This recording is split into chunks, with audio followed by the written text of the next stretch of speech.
Oh, he has to light it, yeah. All right, we got Ninja here. Rodney actually.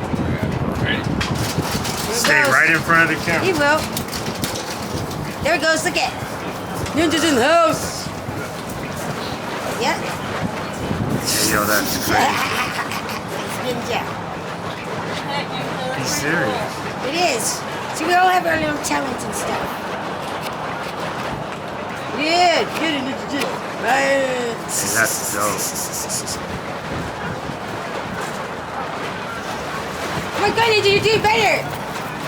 Dude, no, that's awesome. You gotta sit down now. Yeah. How do you live about that? Oh shit, you gonna step on it? Yeah. Put my hair on fire. Like Michael Jackson. Yo, that was crazy. hair. You serious? Hey, like Michael Jackson. One of my hair. passions is like performance art. Hey, that was awesome. I get Yeah, down my man here. Ninja for the win. Right here, yeah. Alright, so what's your name and what were you just doing right now? My name is Rodney and my friends out here call me Ninja, and I was spinning fire poi, but they call it like Hawaiian fire dancing in Hawaii. Wow, that was awesome. That was a pretty cool performance you put on there. What's homelessness out here like and how did it happen in short? 18 years ago, actually. I've been out here for a long time. 18 years? How old are you if you don't mind me asking? 35. 35? Wow, you look young, man. You No, I stay you're proactive. 20, bro. You look healthy and young. That is crazy. I like to stay proactive and, yeah, not stagnant, because sitting around too much, I mean, it's not, doesn't get the job done. Yeah, no. Just like anything in life, you gotta go out there and get it. Yeah, I believe that too. So what's it like being out here homeless? Oh, these times, this year, this time around, it's actually getting rough. It's been rough? Yeah. Why is that, if you don't mind me asking? Honestly, I blame the fentanyl. Yeah, that's what my channel's called. It's at Street Blues, at the Street Blues. And you can take it, it's a triple entendre, like street blues, the blues as in, It's like, giving you the blues and then the it's blues. like, I kind of question if the city allowed fentanyl to hit the streets the way they did, because fentanyl's been out for years.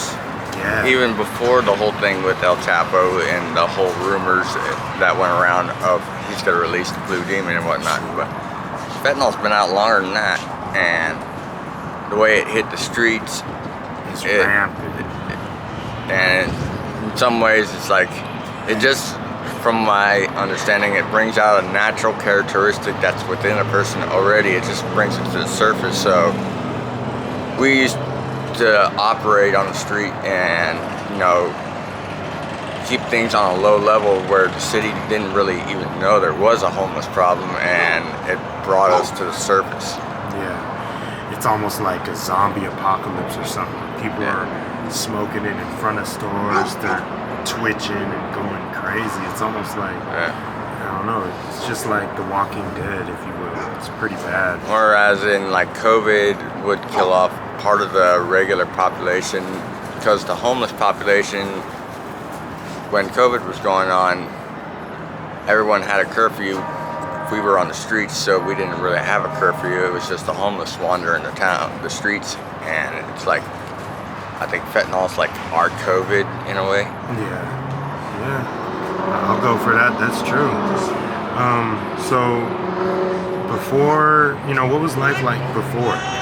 Did you have a good family, mom, dad? You said you've been out here for 18 years. That's a long Yeah, time. I didn't grow up with my family actually. My mom did drugs before I was born, and my dad, he left to California, and I met him at the age of 12. He was in program, and I at least got to know him.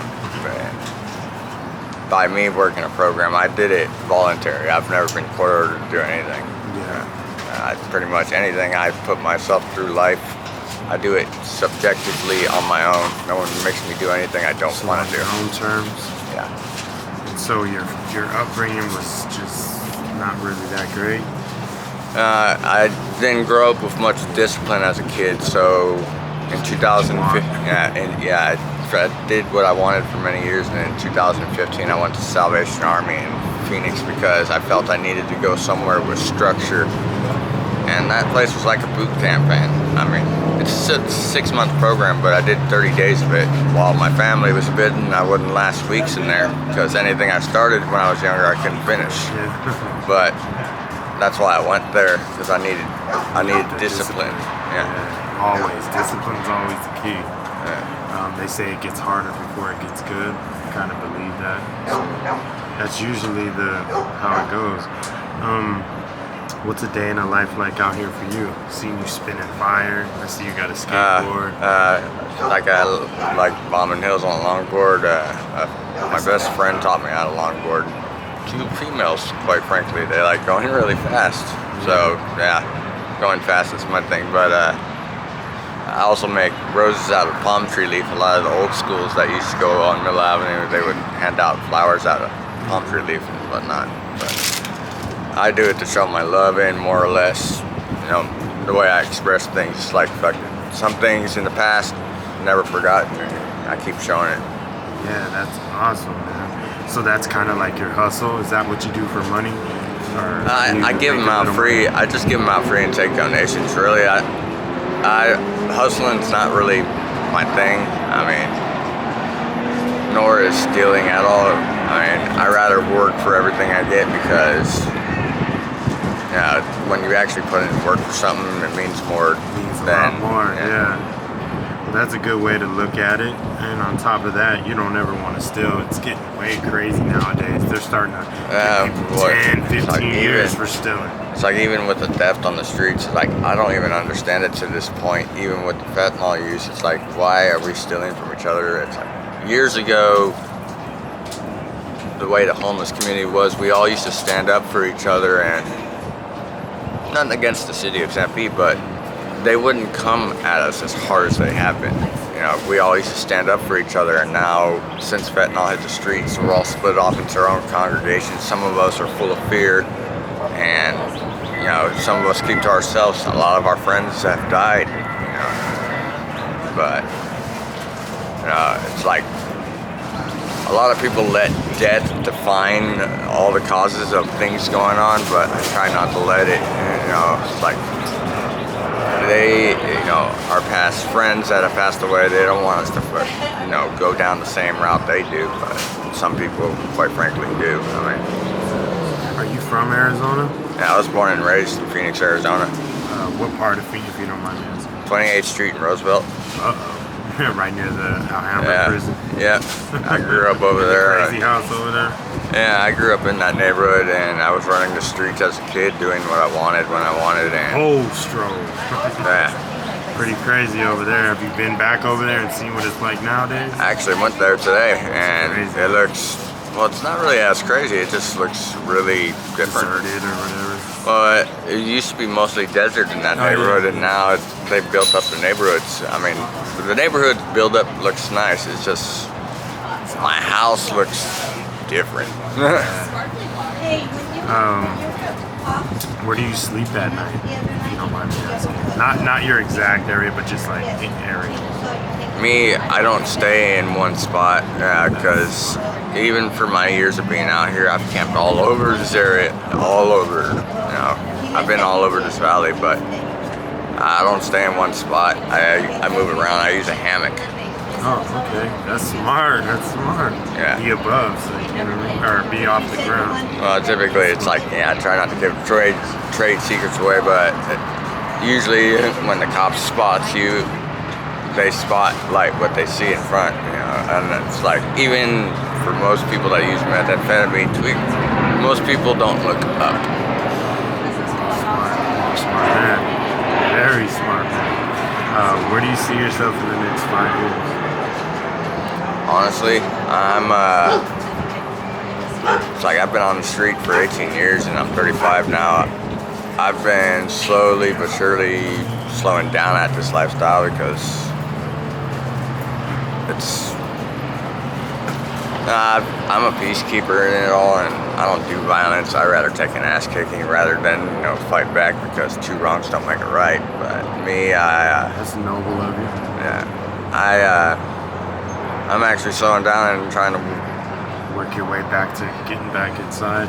Yeah, I mean, honestly, I'm gonna do it, you know, the rougher way though. It's like I've been in rehabs and I've been in, you know, program. I grew up in the program.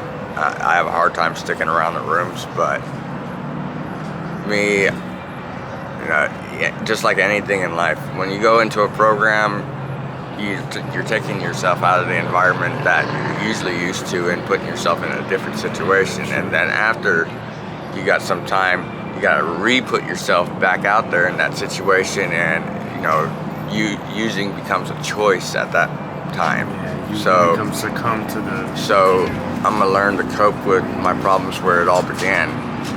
Where, you know, basically I grew up on the streets.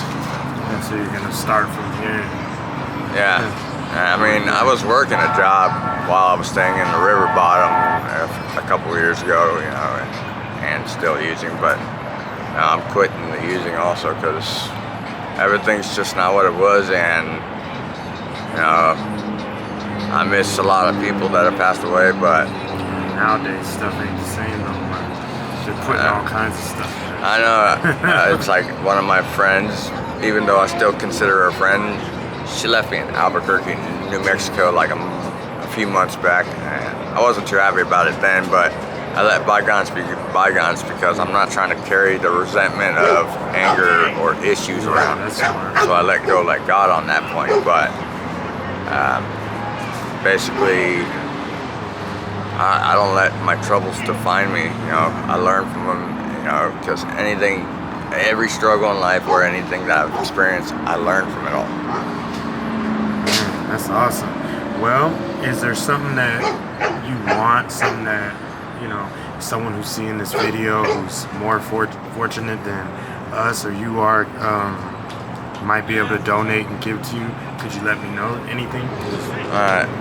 It's like the one thing I've known in life is, you know, I've heard several times, you know, some are sicker than others.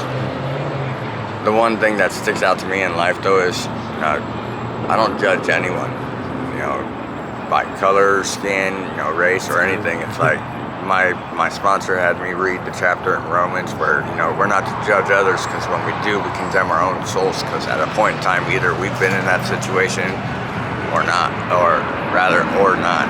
But basically, you know, I go through life and I carry my heart on my shoulder, and I'm in no position to help people, but I try to help people because that's what makes me feel good. Yeah, that's what we're trying to do for you. So I'm asking you, is there's something that you may want in particular? Like, I don't know, it's going to be winter soon, maybe like a new hammock or...